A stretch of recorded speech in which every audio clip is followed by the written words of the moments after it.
What's going on, everybody? Welcome back to the Full Press Hockey Weekly Show.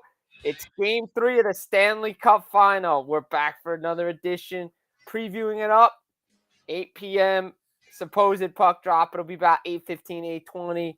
But we're here, ready to rock and roll with you. I'm your host, Jim Berenger. Chris Wasser will be in shortly in producing this show. Get it at Full Press NHL on Twitter, Full Press coverage on YouTube. Full Press coverage, Facebook, Full Press Hockey, Facebook, fullpresshockey.com, and of course, the audio version, iTunes, Spotify, wherever you get your podcasts. We are ready to rock and roll. Game 3 in South Florida. Braden, what's going on, my man? Again, when Chris comes back in, the dynamic duo is here to tee it up for you. Vegas up 2-0, dominating fashion in Game 2. Think not expected, but expected because, as we said, when we previewed this series, multiple outlets, we said Vegas was the biggest, baddest, better team. And ladies and gentlemen, look, always got to make an entrance. There he is, Chris Wassel. What's up? Hey, Vegas is like bad Leroy Brown, the baddest man in the whole damn town. It's true. And they're throwing their weight around. They're throwing their scoring around. And most importantly, Florida doesn't have an answer right now. No. And Florida's, look, you can talk about it all the time. Undisciplined hockey leads to goals in your net. Bad penalties lead to goals in your net. Bobrovsky's not playing so bad. Look, it wasn't just on Bobrovsky. Yeah, I know people like to get on him. The whole team was bad. You saw him coming off. Guys were patting him on the back. They knew. They knew. They knew they were bad. They knew they were bad in front of them. The problem is we said this going in. When Vegas wants to take over a series, a game, they can. Again, you want to argue the penalties. You want to say some of the stuff wasn't penalties. You still got to kill them off. And Vegas' power play was due. Jonathan Marchessault again, just on fire. He's got 12 goals in 12 games, 10 in his last 9. But Eichel's producing. Barbashev. I said it again. I talked with Dennis Bernstein on the latest podcast. Florida, what they did in the Eastern Conference, they're finding out they can't push around a bigger and more physical team because that's what Vegas is right now, top to bottom. Again, we go back to Game 1. What do we say? The team was bigger by about 10 pounds. And that's hard to do. And Matthew Tkachuk really needs to stop doing it. And we heard it today. Paul Maurice even said, I think we worried too much about hitting and not enough about playing hockey. Yeah, if you looked at the first 10 minutes of Game 2, 13 of the first 16 hits were from Florida. They were they were hitting Vegas because of the old adage, they were chasing the puck. And when you're chasing the puck, that usually is a bad sign, especially that early in a game. And it showed. I mean, look, Vegas jumped out and they never looked back. No, they did not. And it was a complete utter beatdown. I mean, there's nothing more you could say than it was a beatdown. Look, Vegas, it's a pattern, right? 96, close first game. Colorado blows them out. They go to Game 3, somewhat close to the third period. Then we see a sweep. We got the same thing repeating itself right now against Florida, and go back to it, even more stats. Vegas 3-0 in Game 3s this year in the Stanley Cup playoffs. Bobrovsky's now given up. Go back to Carolina. So 3 straight games now. He's given up 3 straight goals, 3 or more goals. That goes back to the Boston series when he came in. The time off hurt Bobrovsky more than it hurt the rest of the team. And, Vegas is just rolling right now. It's plain and simple. Once they got past Edmonton, I think everybody figured it was go time for this team. Yeah, look, not that this is solace for Edmonton Oilers fans, but to be perfectly blunt about this, you blew it. Yeah, End you quote. did blow it. Yeah, you did blow it. Because I look, I know I'm going to take my reasonable amount of heat for this, and rightfully so. I think Edmonton wins the Stanley Cup if they get past Vegas. They probably would have. I think they would have, just because again the power play, McDavid, Draisaitl, all that stuff. But here's the difference right now. Coming into that series, Vegas depth scoring wasn't producing. From that series on, It it's produced. producing. It produced 9 different goal scorers. Look, Florida has relied too much on Kachuk to do everything. We need more from Brandon Montour. We need more from Verhage, Barkov, guys like that. But you're finding out Vegas is deeper. They have more depth. You're picking on guys that are bigger than you. Waugh can score. Carlson can score. Howden can score. Kolasar, not to mention you got Stone, Stevenson, Yep. Barbashev, Eichel. Like, Eichel hasn't scored, and he's still making impact on this. Impact. It's and the defense too. It's just up and down this lineup. Vegas is a deeper team. Yep. Each game in this series has featured 5 different goal scorers for Vegas. And from the point standpoint, double digit, at least 10 different Vegas players have registered a point. 10 in game 1, 11 in game 2. That's a lot. That is a Last I checked. lot. That's a lot. I mean, look, we talked about a game 2. We talk about a game 1. I think it's game 2. I think game 3, because we saw it in the Dallas series. 3 goals in 7 minutes and 20 seconds in game 3 put game 3 out of reach Yep. for the Dallas Stars. Vegas is going to try to do the same thing again. They're going to come out. They're going to play that simple road game that they played at home. Florida has to keep things simple. Keep it simple, stupid. Like, it just pucks deep, go chase, get what you have to do. If it's not there, don't worry about it. Don't try to make that hit. Don't try to get caught. You got to simplify the game. And if you do that, you might have a chance. But right now, the way Vegas is playing, this could be over Saturday. Yeah, could. I mean, look, Florida has to get to the places near particularly near Bobrovsky, before Vegas does. Vegas has been a step faster in getting traffic in front of Bobrovsky, where Florida cannot push them out of the way because, again, weight put the weight differential aside. Florida's just not getting to the spots that they need to. And when you don't do that, and you don't do that consistently, look, Vegas knows. Hey, we put our bodies there. We get there first.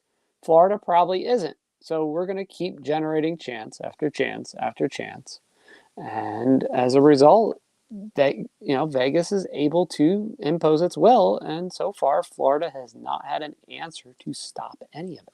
No, and they need to get more traffic in front of Aiden Hill, and that's Of course. you saw like Toronto do that against Vasilevsky. They couldn't really do that because they couldn't get to the middle of the ice. Yeah. Vegas can get to the middle of the ice, and Vegas is getting the middle ice in both sides, Yep. both zones. They're protecting Aiden Hill enough, but even when the puck does get through, even off a great save like that, Petrangelo's there, or even in game 2, he was good.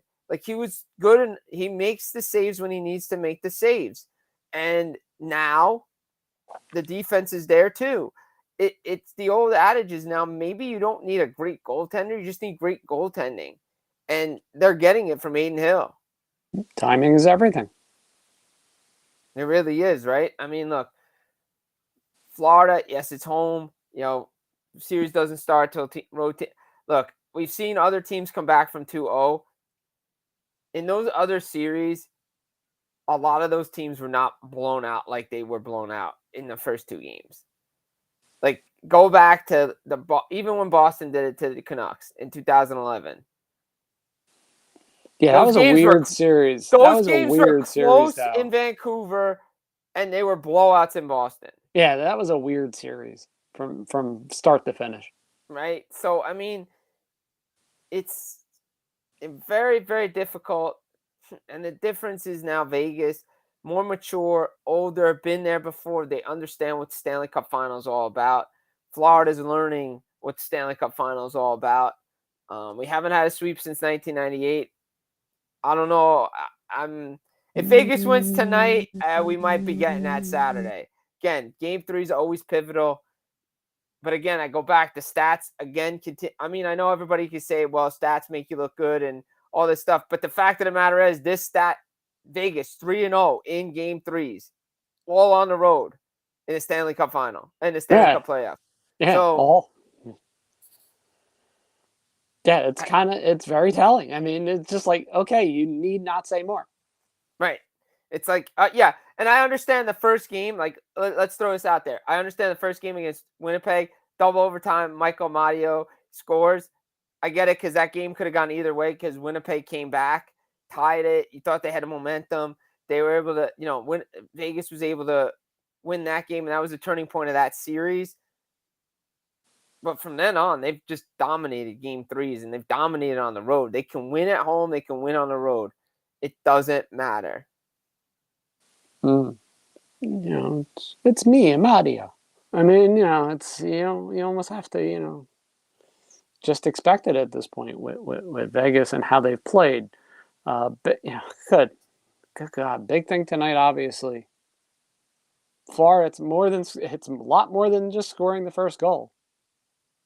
They gotta stay out of the box. I mean, I don't know if there's chocolate cake in the box. I don't know if there's some kind of magic food in there. I mean, look, it's not a secret. When I played hockey, I was praying there was food in the penalty box. I mean, I admit it. No food in the penalty box. No food in the penalty box, ladies and gentlemen. I mean, even in Friday night beer leagues, there's no pizza in the penalty box. No, sorry, there's no pizza in the penalty box. None. Zero food in the penalty box. But look, like Florida, just dumb penalties. Again, go off the top. Whether you agree, disagree, it doesn't matter. You got to kill them off. Paul Maurice can't show emotion because it affects the players. It affects the guys on the ice. But again, go back to it. Barkov, got to be better. Verhaeghe, got to be better. Montour, got to be better. Ekblad, got to be better. Like their depth scoring has to be better. And overall, their team has to be better. But again, you're finding out why I've been on the Vegas train after they got past Edmonton. They're better, they're deeper, they're physical, and they can play any style you want. Yep. And Florida wants to keep it close. Vegas don't got a problem with that. You want to be physical? Fine. You want to play open it up? Okay. Yep. It doesn't matter. And the way Vegas is scoring, look, it's not a secret. When Vegas wins, they're averaging 4 3/4 goals a game. This isn't hard to figure out. You might want to keep them particularly under 4 goals. It would be ideal. It'd be somewhat optimal. I mean, look, and the fact of the matter is, I mean, barring something crazy, you have to look at it this way too. You at least can figure out that Vegas is clearly the healthier team at this point as well. Oh, 100%. Way healthier. You can see it on the ice. I mean, we could sit there and speculate all we want on which players are injured, not injured, etc. Yeah, Ekblad. I mean, Montour might be dealing with something. Yeah, he hasn't been the same player since round 1. Yeah, and obviously all these things will come out, and if you watch, say, just as an aside, the little bits of the Dallas press conference this morning with Jim Neal, going over further players that were injured, and you just sit there and go, okay. Yep. My favorite was this quote, and I think it's snuck in there. I'm tempted to say maybe Saad Youssef from The Athletic caught this at the very tail end. Neil basically said in so many words that there were a lot of game time decisions in Dallas. Yeah, there probably were. Look, so that's playoff that's all hockey. You need to know. That's all you need to know about who they were going up against. They were able to win Game 4. They played so well in Game 5, and they were out of gas. And they were out of gas in Game 6. And to their credit, Vegas played a lot better, and they've been playing like that ever since. And I expect them to come out and do the same thing tonight. And Florida has to have an answer for it, because even if Florida scores the first goal, Vegas can respond. Yeah, this is a Vegas team that deficit. Yeah, doesn't Again, bother us. again, the comebacks and everything. Again, I have my own theory on comebacks in the NHL and when they should really start. Because 1-0 after the first period Is not really a comeback. is not really a comeback, or 1-0 in the first period and you tie it is not really a comeback. Okay, here we go. The New York Tri-State Area Guide to Comebacks. 1-0 is not a comeback. 3-1 down in the third period Comeback. is a comeback. Yeah. Okay. Losing the first 2 games of the series 5-1 and then winning 4 of the next 5. Comeback. There we go. Very, very good. Today's Right? lesson. Today's lesson is comeback start midway through the game on, not in the first half of the game. Sorry, they don't count. In my book, they don't count. In the stat sheet, they count. However, Vegas, look, I'll say it again. Better team, deeper team, faster team. Yep. They're just the better team overall, and I knew that coming into this series. We all kind of figured that. And we'll see what happens tonight. Game 3 is very, very pivotal.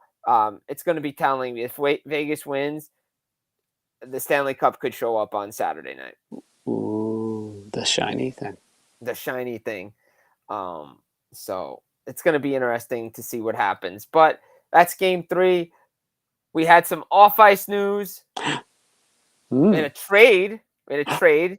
Ivan Provorov goes to Columbus via Los Angeles. And then Philadelphia picks up a first-round pick, a second-round pick, an equivalent. All right. Before I finish the trade, great question. Yes, I think he is the Conn Smythe winner currently. Because if he continues to score goals at this pace, I think he gets it. It's between him and Aiden Hill for me right now. Yeah, this one's actually kind of cut and dry for once, isn't it? Yeah. I mean, Ike goes in there too, but I think it's Marchessault or Hill right now. Yeah, because basically on your books right now, it's Marchessault, Hill, and Eichel. 1, 2, and 3. Yeah. So I think those are the plays right now. But again, we'll see. We'll see what happens. Again, Vegas to me is the best team right now. So, and I think they are the better team, and I think the best team usually always wins this thing. So back to the trade. So Provorov goes to Columbus via LA. Columbus, Philadelphia gets a first-round pick, a second-round pick, an equivalent of a second-round pick, and the prospect that the defenseman that they get. Sean Walker goes also to Philadelphia. So does Cal Peterson. They clear cap space because they re-signed Vladislav Gavrikov. So look, a win-win. It's a hockey trade for everybody. I like the deal. I thought it was a great deal. And the short-term deal for Gavrikov. They need a defenseman. They need things, and they got it. Now the only thing is LA's only got one goalie on the books right now, but hey, they can figure that out. But overall, the trade good for all parties because Philly's rebuilding. They got some good players, and they want to move out Carter Hart potentially too. Columbus is locking up good defensemen with Mike Babcock coming in. Right. Columbus needs bodies because, well, let's face it, they couldn't stay healthy last year, and you need players. I know it scared some people because they're like, well, which AHL players are going the other way? Which for a team like Columbus always scares the AHL writers to death. Right. Anytime that happens. Fortunately, they didn't give up too much. And it'll be interesting to see what happens ultimately in this one, especially from the Columbus side, because it really depends on who they draft. Yeah, and who's their goal, and like the goaltending is going to be better. You expect. I mean, look, if with Babcock coming in, you expect them to be better. Something to improve. Something's going to improve, especially defensively. They're going to be a tough out. Do I expect them to make the playoffs? No. Will they be in the mix? Probably. They'll be in the mix a lot longer than they were this year. Tell you that. Because he's still a good coach. Gavrikov in LA is a great fit for him. And because the window for them right now is now, and that's what they need to do, and they need to win. They need to find a goalie. And they need to find a goalie. How do they figure it out? And I think Dennis Bernstein's made a big point.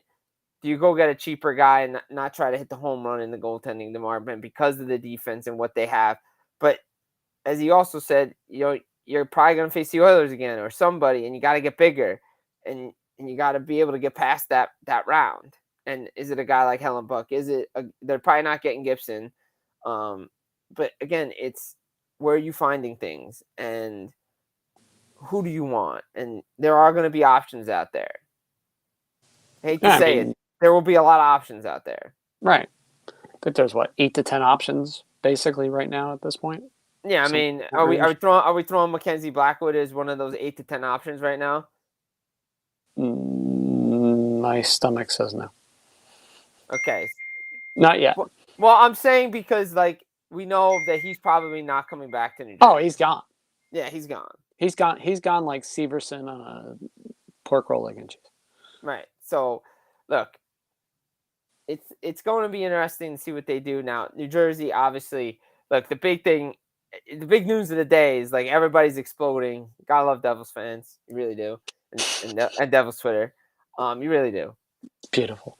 It's beautiful. But here's the thing. I put the clip out from Rush when he was on the podcast, and I agree with him. That's the number you need to get him in at under. That's the number you need to give him. That's the term you need to give him. Anything more is a decreasing value contract. No.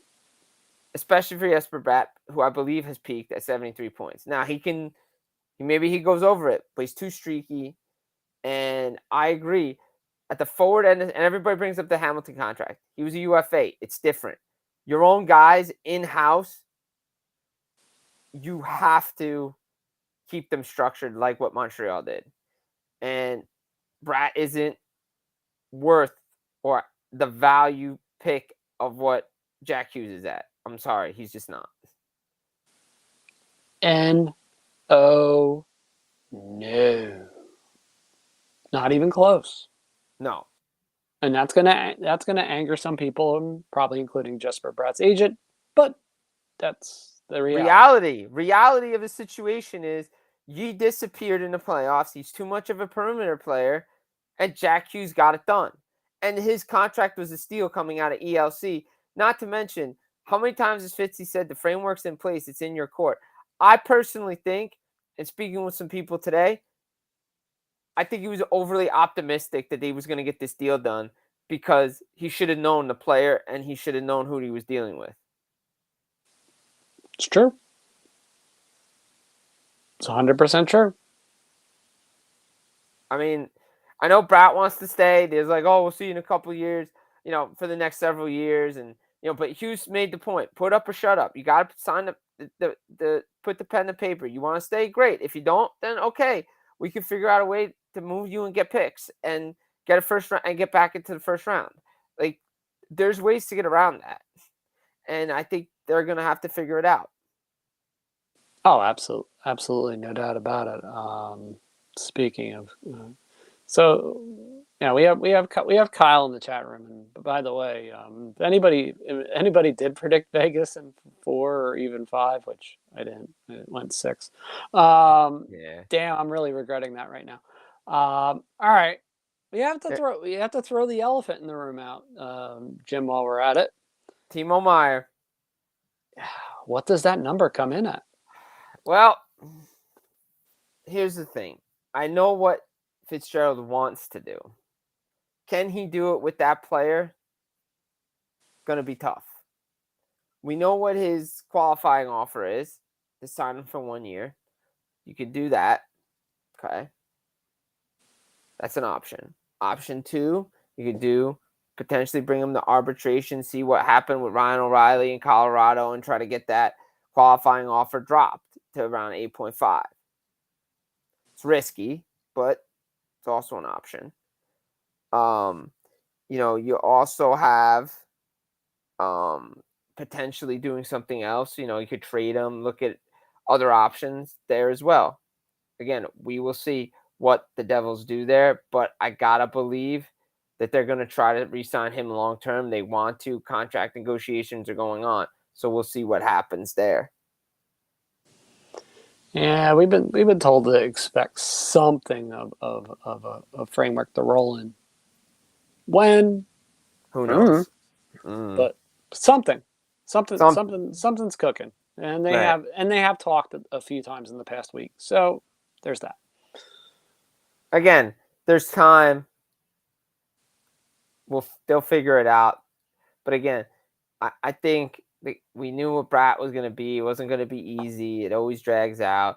I'm going to throw this out here. I would not be surprised if we hear Eric Holla resign prior to July 1st. I would not be shocked by that.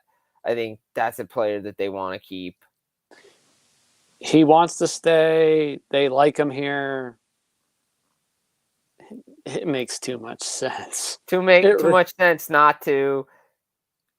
Easy cap hit, 3.5, something like that. Boom, done. Okay, you're there. Whatever the term is. Yeah, this isn't hard. This isn't hard. You're gonna McLeod stays, Bastion stays, Boquist stays. Sharon Govich is probably an odd man out. You may not qualify him, trade him. Who knows? We know Blackwood's not coming back. Graves maybe. Wood's gone. Severson we know is gone. So, Severson was gone last year. Yeah, Severson was gone last year.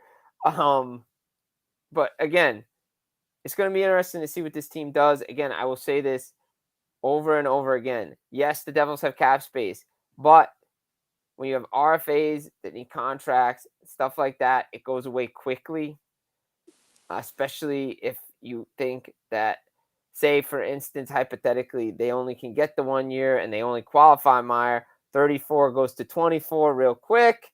24 goes to about 20 under that when you have RFA signed and Brat's so you got to work within the structure. They want to do it. So we're going to see what happens there. Let's see if Tom Fitzgerald gets it done there. We're going to see if the Florida Panthers get back in the series tonight. I'm not hopeful of that. The way Vegas is playing. It's like the chances of the Rangers signing a coach anytime soon. I mean, look, I will tell you this. 2 people have told me, and I totally agree with it. I think this announcement does not come until the Stanley Cup Finals is over, until Joel Quenneville meets with the league. And if he gets reinstated, that's the guy the Rangers hire. Plain and simple. Yeah, this is why people have to understand. Why do you think, yes, Hines and Laviolette both have been brought in for second interviews. Two. Those. And this happened a little while ago. So if you connect the dots, this one's kind of easy. They're waiting on something. They've been waiting on something. It's the equivalent of what a 5-year-old does when they don't want to go home from daycare. They wait. They stall and wait. And this is a classic Ranger stall move. I mean, this is straight out of the James Dolan playbook. And they have to get it right, or else Drury's not going to be there no more. Yeah, there'll be a lot of people not there anymore. Obviously, a couple little interesting tidbits today. I'll get to Calgary in a sec, but Toronto did hire Shane Doan as their assistant GM. Like that move. Great move by them. That's going to help. That'll help Matthews resign. Gee, what does that do for Arizona couldn't even keep him. Yeah, so and Matthews to Arizona was never happening. Matthews is resigning, plain and simple. Yep. That's just a matter of time. Just a matter of time. He's resigning. 5 years, $65 million. No, I'm kidding. I'm kidding. No. We'll see what the number is. We'll see who gets moved. That's a solid move. I like that move. Yeah, I just see that number keep going up a little bit each day. It's just he'll go past McKinnon. That's where they'll stop. I don't know. I think they could go McDavid land. especially with the cap. They're going to think that the cap is Well, McKinnon's higher than McDavid right now. Yeah, from an AAV standpoint, yes. Yeah, that's what I'm saying. I think that's where they'll So you end think up. do you think they're like 12, 7, 5, 13? Right past McKinnon, so he's the highest paid player in the league, AAV wise. Keep trying to push that for a reason. Yeah. There's a special Toronto hierarchy that needs to be established. Right, exactly. What Treliving's going to do in Toronto is going to redo what he did in Calgary. Go hard at the defense. You have to do that. They're going to revamp that defense. Look at your goaltending, things like that. That's what he's known for. That's what he's good at. They have to sign depth forwards. We've documented it numerous times what they need to do. So, great hire, Shane Doan in Toronto. As for Calgary, man, I don't know. I mean, Gallant. Could it be their AHL guy? I keep thinking like AHL guy makes too much sense. Right? I mean, they went Conroy. They stayed in-house. Like, I feel like they should be going that way, right? And yet the longer this goes, it's like, oh, okay, what are they doing? I mean, I don't know. It's tough to get a read. I mean, I talked to Ryan Pike the other day, and he kind of hinted the same thing. It's like, well, we thought kind of one direction, and they went Conroy, and we kind of went another way, and now it's like, well, we're kind of just waiting around. Yeah, I mean, I feels like it should be Mitch Love. I think that was Conroy's job to lose. I don't know. I don't know where they go. It's so difficult because there's so many guys. Again, I bet you Calgary's waiting on what the Rangers do to see if they want one of those guys. It's possible. I mean, it really is. Do I recommend it? No. No, I think it should be Mitch Love. He knows the locker room. He knows those young players. I think he'd be exactly what that team needs. And it makes a lot of sense. Therefore, stay tuned because stay tuned to find out. Yeah, stay tuned to find out. We got what? Wow, we got 2.5 weeks to the draft. Yep. So you figure at some point between now and then, we should know a few things. You would think. You would think we should. You would think. Now, the age-old question: why doesn't Guy Boucher, aka the original Bond villain, ever get hired? Wore out his time. Wore out his welcome.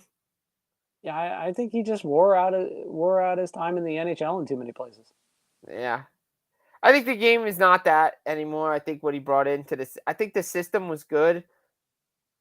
But again, you got to score goals. You see with the Islanders, you see with Nashville. You just can't play defensive-minded hockey anymore. Yeah, it's not the same. Defensive hockey works in the playoffs. It does 100%. You want your defense to be good. You need that throughout the all year. Don't get me wrong. I'm not poo-pooing it, but you also have to score goals. And that system's a more reactionary system than a proactive system. Yeah. Yeah, and you can't have a reactionary system in these playoffs anymore. No, you can't. Without at least being able to score some goals. Right. So that's a big reason why they're. Exactly. So it's going to be interesting to see where the coaching carousel lands. It's going to be a very interesting game number 3 tonight. Check it out. Florida down 0-2, headed back to Sunrise. Vegas looking to take a very big stranglehold on this one.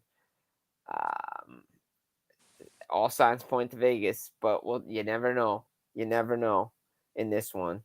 So we'll find out. Puck drop goes in about 45 minutes or so. So thank you, Braden. It was a great show. It always is. We tee it up for you every Stanley Cup final game. We'll be back again for Game 4. This has been the Full Press Hockey Weekly pregame show of the Stanley Cup Final. I've been your host, Jim Berenger, alongside Chris Wassel, Ian behind the scene. Check it out at Full Press NHL, Full Press coverage on YouTube, Full Press coverage on Facebook, and get the audio version iTunes, Spotify, wherever you get your podcasts. Check it out. Enjoy Game 3. We'll be back on Saturday.